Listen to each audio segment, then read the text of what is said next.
షిరిడి అనగానే సాయిబాబా నామస్మరణ, సాయిబాబా చూడడానికి చాలామంది యాత్రికులు షిరిడీకి వస్తూ ఉంటారు. ఇప్పుడు ఒక ప్రఖ్యాతిగాంచిన భక్తి ప్రదేశంగా పేరు పొందింది. మరి అక్కడ షిరిడి సాయిబాబా విగ్రహాన్ని ఎవరు ప్రతిష్ఠించారు, అసలు ఆ కథ ఏంటి? ఫ్రెండ్స్, ఇదే ఈ వీడియోలో నేను చెప్పే స్టోరీ. ఈ వీడియో చివరి వరకు చూడండి ఫ్రెండ్స్. ఇలా పురాణ కథలు మనం తెలుసుకోవడం మంచిదే. అసలు షిరిడి సాయిబాబా విగ్రహాన్ని ఎవరు ప్రతిష్ఠించారు, అది ఎలా జరిగింది అనేది మనం తెలుసుకోవచ్చు. సో ఈ వీడియోపై మీ అమూల్యమైన కామెంట్స్ని తెలియచేయండి, అలాగే లైక్ చేయండి, షేర్ చేయండి. ఇంకా ఇప్పటివరకు మీరు సబ్స్క్రైబ్ చేసుకోకపోతే సబ్స్క్రైబ్ చేసుకోండి. సబ్స్క్రైబ్ చేసుకున్న బెల్ ఐకాన్ని క్లిక్ చేయడం మాత్రం మర్చిపోవద్దు. Thank you for watching. Shirdi మహారాష్ట్రలోని అహ్మద్ నగర్ జిల్లాలో నాసిక్ నుంచి 88 కిలోమీటర్ల దూరంలోని ఒక పాత చిన్న గ్రామం. ఈరోజు అది ఒక కిక్కిరిసిన యాత్రాస్థలంగా మారిపోయింది. 20వ శతాబ్దపు గొప్ప యోగి సాయిబాబాకు షిరిడి పుట్టినిల్లయింది. బాబా షిరిడిలో అర్ధ శతాబ్దం కన్నా ఎక్కువ నివసించారు. అంటే తనని చూడడానికి, ప్రార్థించడానికి వచ్చే భక్తులతో ఓ అనామక చిన్న గ్రామంలో 50 ఏళ్లకు పైగా ఉంటూ దాన్ని ఓ పెద్ద యాత్రాస్థలంగా మార్చివేశారు. షిరిడి అద్భుత యోగి సాయిబాబా ఆవాసం. సాయిబాబా మూలాలు ఎవరికీ తెలియదు. ఆయన జన్మ వివరాలు ఇప్పటికీ రహస్యమే. అయితే 16 ఏళ్ల చిరుత ప్రాయంలో మొదటిసారి వేప చెట్టు కింద కనబడింది మొదలు ఆయన అందరినీ ఆకట్టుకుంటూనే ఉన్నారు. బాధ సర్పద్రష్టులైన పేదవారి అభ్యున్నతి కోసం ఆయన తన జీవితాన్ని అంకితం చేశారు. సాయిబాబాను దేవుడి బిడ్డగా అభివర్ణిస్తారు. ఎందుకంటే ఆయనను శివుడి అవతారంగా నమ్మేవారు.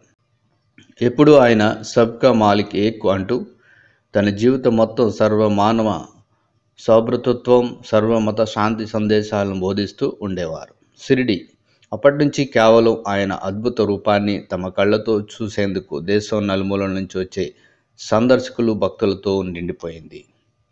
ఆ మహాయోగి 1918లో సమాధి చెందిన ఇప్పటికీ ఆయన సమాధిని నిత్యం లక్షలాది మంది దర్శిస్తున్నారు. బాలయోగిగా బాబా షిరిడి చేరుకున్న ప్రదేశాన్ని గురుస్థాన్ అని పిలుస్తారు. ఈరోజు అక్కడ ఒక చిన్న గుడి, స్మారకం కట్టారు. షిరిడిలో సాయిబాబాతో ఏదో విధమైన అనుబంధం కల ఇతర ప్రదేశాల్లో ఆయన రోజు విడిచి రోజు పడుకునే ద్వారకామాయి కూడా ఉంది.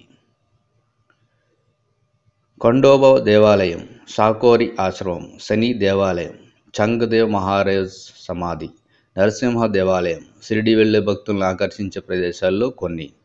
బాబా తన స్వహస్తాలతో పెంచి పోషించిన తోట లెండి వనం. బాబా నిత్యం ఈ వనాన్ని దర్శించి వేప చెట్టు కింద విశ్రమించేవారు. ఈ ప్రదేశంలో స్మారకంగా అష్టదళాలతో ఉండే నందాదీపం అనే దీపగృహాన్ని కట్టారు.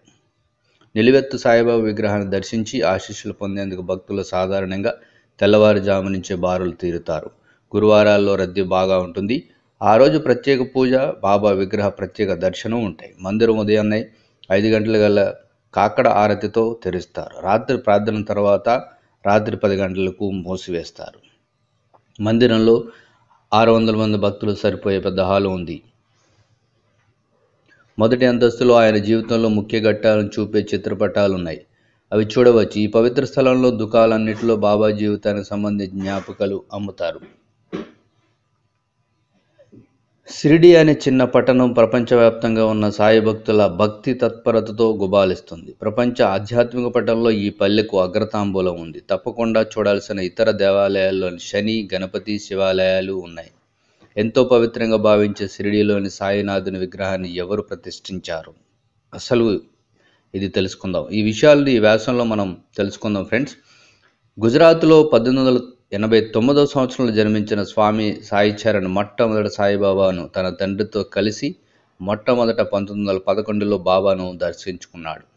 ఒక కొండ చేత్తో పట్టుకొని కుష్ఠరోగులకు సపర్యాలు చేస్తూ కనిపించిన బాబాను చూసి ఆశ్చర్యపోయిన ఆనంద్ తండ్రి ఆజ్ఞతో బాబాకి సాష్టాంగ నమస్కారం చేశాడు.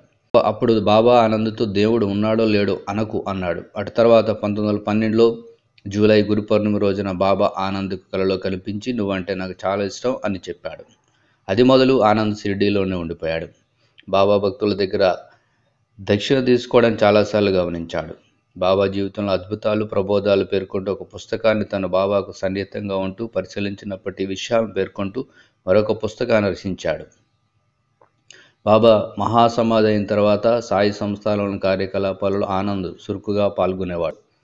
1954లో షిరిడి సమాధి మందిరంలో బాబా పాలరాతి విగ్రహ ప్రతిష్ఠ జరిగింది.